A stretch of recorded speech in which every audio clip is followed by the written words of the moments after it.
Dear Kim, this is a video that's created from an email that was sent to me. And I'm making a video because I know it's not just her that kind of needs to understand these questions. And a lot of what she was asking is about NLP programming, and she wants to make her own tape for herself to listen to for herself. It is very, very powerful stuff. And basically, what it is you're making suggestions and associations with these suggestions. Now, you need to come out of your problem, and I can't tell what your problem is, and I can't tell what your solution is. This is something that's very individual with everybody, and that's where I think, you know, having a leader that guides you down a path is sort of the wrong thing, because I will make an assumption of what your problem is, and I will make an assumption of what your solution is. I'm really, really good at seeing people's patterns, and I can see people already know their solution, and they tell me.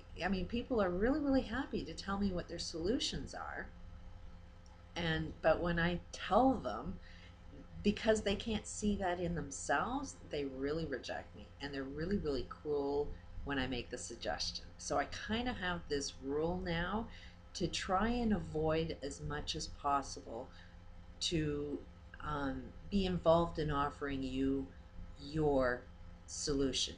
But I can tell you what worked for me, and I can see that this tool that worked for me will work for you as well. And part of what you got to let go of is every single thing you believe in is completely false. And everything you believe right now, you have your left brain that creates all the rules you live by. And it replays, these rules replay in your mind all of the time, and you base your reality, you base your idea of a solution on all of these rules, on what you think is real and what isn't real. So you have to just, okay, everything I know is wrong, and just be sort of at one with that, and just be okay with that. And when you can open up your mind to that, then when you end up asking the universe for what is your solution, you'll be able to receive that information a little bit clearer. But it's your rules of how you perceive your reality that makes up the questions, the types of questions you ask the universe for what your solution is. That's sort of like asking a dumb question and you're going to get a dumb answer. So it's very important to just get rid of all of your rules so that you'll understand how to ask better questions to yourself. Now, um, there's two parts to this tool that I developed for myself. And what I ended up doing was, I found out, okay, everything's wrong. Everything is completely wrong. I went back to the time where I knew I was completely right, and that was when I was a kid. And, I was being beaten by parents who said they loved me. And as a child, it's like, no, love isn't like that. Love should feel good. And I started asking good questions as a child as to why would you do this. And then I ended up finding out, well, they were doing what their parents taught them. They were doing what medical systems were telling them. They were doing everything everybody taught them to do, and they weren't listening to themselves. So that's kind of what a guide was for me, is I was always listening to myself, and I ended up getting more power listening to myself, but I ended up experiencing the same abuse cycle because I was fooled into trying to fit in with society that I happen to disagree totally with. And they're all like, get an education and get a job and work really hard, and it's like, no, that's not it. It's about love, it's about loving your family, it's about supporting each other, it's about making your kids feel good about themselves. But we tend to focus on the problems all the time. We tend to, with our kids, We tend to focus on, oh, get a job, oh, get this, oh, get that. We focus on what it is, the negative that they don't have. And yet what I found really successful is, if I told my kids they were geniuses, you're a genius, when they're acting kind of dumb, then what does that do for you when somebody tells you you've done something good? You want to do more of it because somebody just pointed out where you're good at, and it's like you never knew that about yourself, but when it got you the attention of what you did right, you're like, oh my god, if that's good, let me do more of that.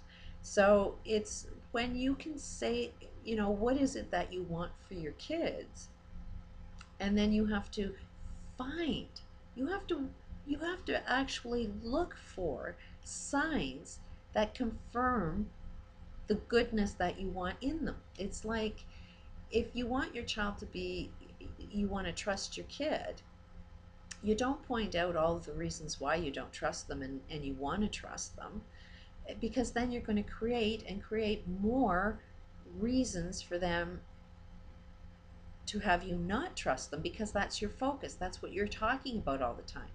We will recreate everything that we're focused on. So you need to create things that you do want to focus on. So for trust example, find small areas of where you trust your kids. And then you say, I really trust you when you do stuff like that. And never ever say when you don't trust them. Never make that a focus, because then that focus gets recreated.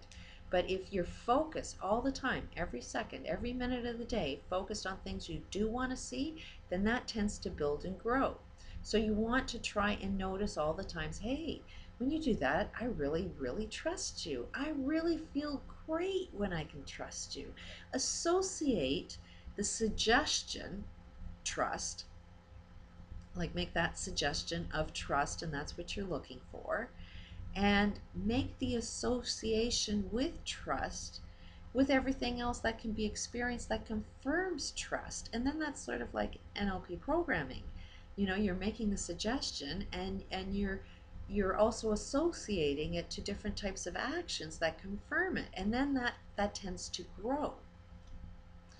Now for me, um, what I did to try and regain my brain and try to find myself again is to look at, when were the times that where I was able to attract exactly what I wanted to attract? What were the times that made me feel like a miracle just happened? And what made me really, really enjoy life? And it was just a magical experience. And um, the anchors that I had is, I was, lost my eyesight. I'm legally blind without glasses. Just in one day, it just completely left. And then I was stuck with these Coke bottles that my life was hell for years. You can imagine what kids treated you like. So I wanted contact lenses, which were impossible back in the day. And I had parents that would never ever buy, anything extra. And, like, they were all about money and saving money and spending it wisely, and contact lenses was just a luxury, but magically there was a time something happened that I magically just created and attracted contact lenses at a time where it was basically illegal to give a kid contact lenses. So that created an anchor for me that I kind of paid attention to and wanted to repeat that over and over again. Then there was another time that I wanted a house, and I had no income. I had bad credit. Um, Everything that goes against you in buying a house is where my experience was. I was living in, low income housing, was on subsidized by social services. I lived in the most expensive area in Canada, but something happened, and within 2 weeks I moved into my first brand new home, which was kind of a miracle.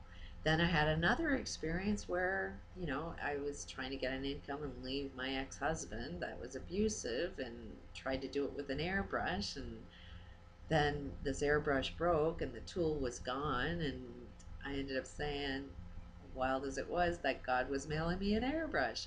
A lot of people thought I was crazy, but within 2 weeks, an airbrush was mailed to my house.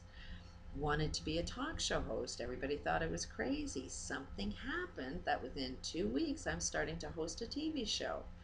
So there was a lot of these anchors, and I'll continue on another tape.